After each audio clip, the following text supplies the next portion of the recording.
Hello दोस्तों, welcome to target 91 YouTube channel. दोस्तों, हम देख रहे हैं एमपीजीके के ऐसे इंपॉर्टेंट क्वेश्चन जो कॉम्पिटिटिव एग्जाम में पूछे जा चुके हैं।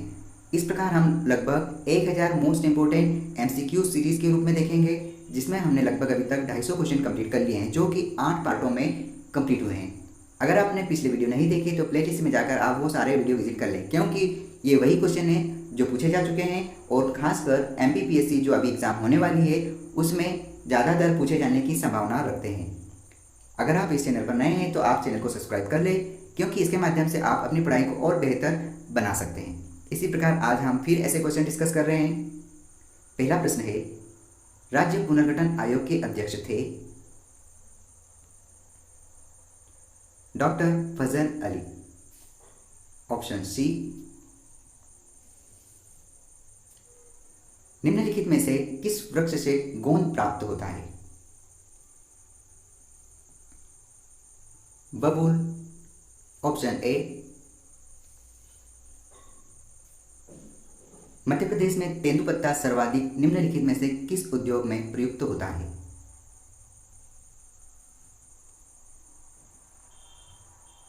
बीड़ी उद्योग।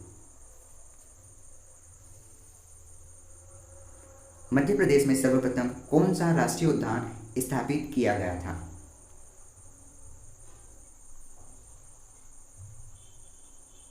कान्हा-किसली राष्ट्रीय उद्यान। Option C. निम्नलिखित में से कौन सा नगर नर्मदा नदी के किनारे नहीं बसा है? क्वेश्चन को ध्यान से देख ले।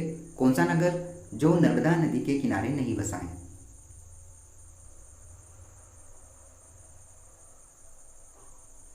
बुरहानपुर। Option C. मध्य प्रदेश में औसत वार्षिक वर्षों में असमानता का प्रमुख कारण क्या है?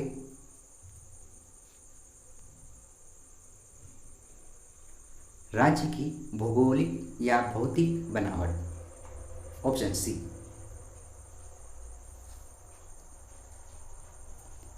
गोविंद वल्लभ पंत सागर का विस्तार उत्तर प्रदेश व आधा मध्य प्रदेश दोनों राज्यों में है।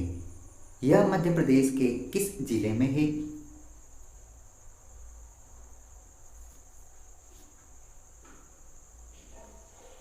याद रखिए, गोविंद वल्लभ पंत सागर का विस्तार उत्तर प्रदेश व आधा मध्य प्रदेश में है, जो कि मध्य प्रदेश के जिले सीधी जिले में है। Option A. सिवनी जिले में स्वतंत्रता संग्राम किसने प्रारंभ किया था?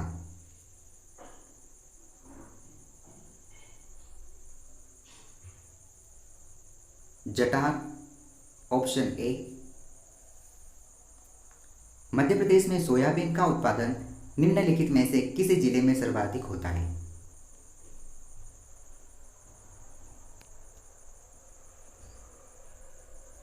सिवनी। Option A. मध्य प्रदेश की कौन सी परियोजना उत्तर प्रदेश के सहयोग से बनी है?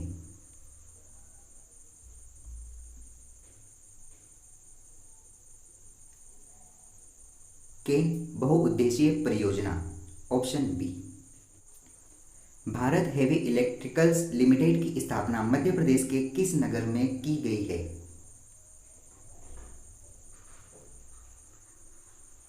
भोपाल। ऑप्शन सी।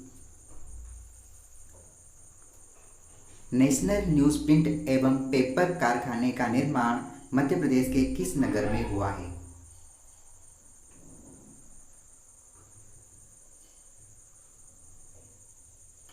नेपानगर। Option D. वास्तुकला की प्रमुख पुस्तक सम्रांगण सूत्र के लेखक कौन है?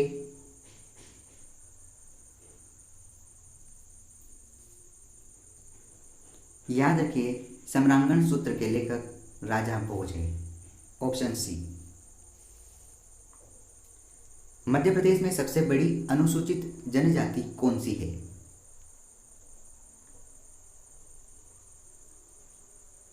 Gond. Option A.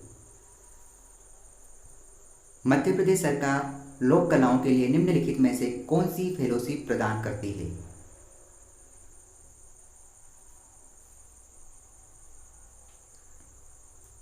Chakradhar fellowship. Option C. Doctor Hari Singh को राज्य पुरस्कार मध्य प्रदेश सरकार द्वारा किस क्षेत्र में दिया जाता है? डॉक्टर हरि सिंह को राज्य पुरस्कार मध्य प्रदेश में सरकार द्वारा किस क्षेत्र में दिया जाता है?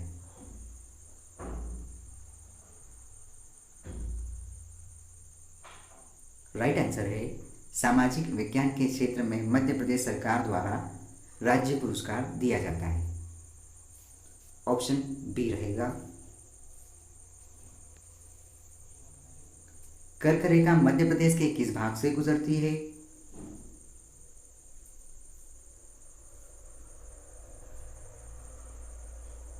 मध्य भाग से गुजरती है। Option A. नर्मदा घाटी विकास निगम किस वर्ष गठित किया गया?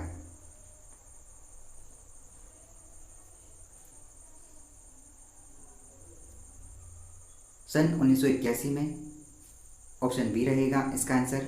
इस प्रकार की डेट पूछी जाती है तो डेट से संबंधित जितने भी महत्वपूर्ण क्वेश्चन बनने की संभावना है आप उन सारों को अच्छे से याद रखें, क्योंकि 100% एक ना एक क्वेश्चन तो आना ही है एमपीपीएससी में। राष्ट्रीय रामलीला मेला मध्य प्रदेश के किस नगर में आयोजित किया जाता है?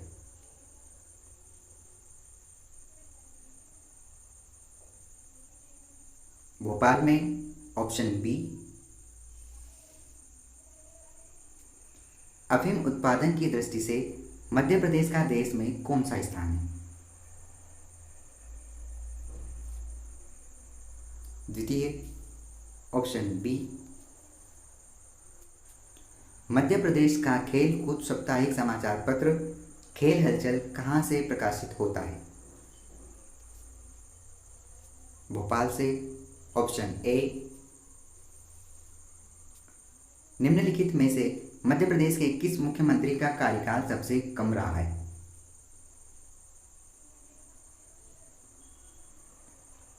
राजा नरेश चंद्र।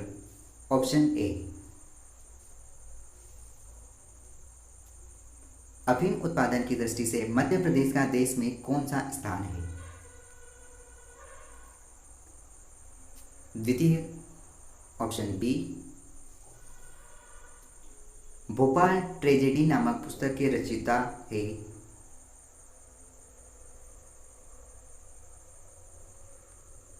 M Arun Subramaniam. Option C. याद रखिए भोपाल ट्रेजेडी नामक पुस्तक के रचयिता एम अरुण सुब्रमण्यम है। पुस्तकों से संबंधित एक प्रश्न पूछे जाने की संभावना रहती है तो आप पुस्तकों से संबंधित सारे प्रश्न अच्छे से याद रखें। इसके साथ साथ आप योजनाएं भी अच्छे से याद रखें, खासकर एमपीपीएससी में सन वाले क्वेश्चन, पुस्तक और रचयिता और उसके साथ साथ बहुउद्देशीय परियोजनाएं और मध्य प्रदेश में कौन कौन सी स्कीमें चल रही है या चलाई गई है वो सारी पूछे जाने की 100% संभावना है। अगला प्रश्न है मध्य प्रदेश की बहुप्रतीक्षित नर्मदा सागर परियोजना कब प्रारंभ हुई?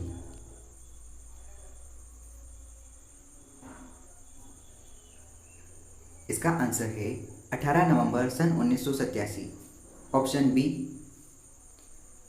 इस प्रकार आज हमने जितने भी क्वेश्चन कंप्लीट किए हैं वे सारे एग्जाम के दृष्टिकोण से बहुत ही ज़्यादा महत्वपूर्ण है। इसके साथ साथ हमने अभी तक लगभग 1500 वन लाइनर क्वेश्चन भी अपलोड कर दिए हैं। अगर आपने वह 1500 क्वेश्चन रीड नहीं किए तो आप उन्हें रीड कर लें, क्योंकि वे सारे क्वेश्चन आपको एग्ज़ाम में बहुत ही मददगार साबित होने वाले हैं। ठीक है, आप पढ़ते रहिए। Thank you so much. Keep learning and keep watching. All the best. करते रहिए मेहनत, आप होंगे कामयाब।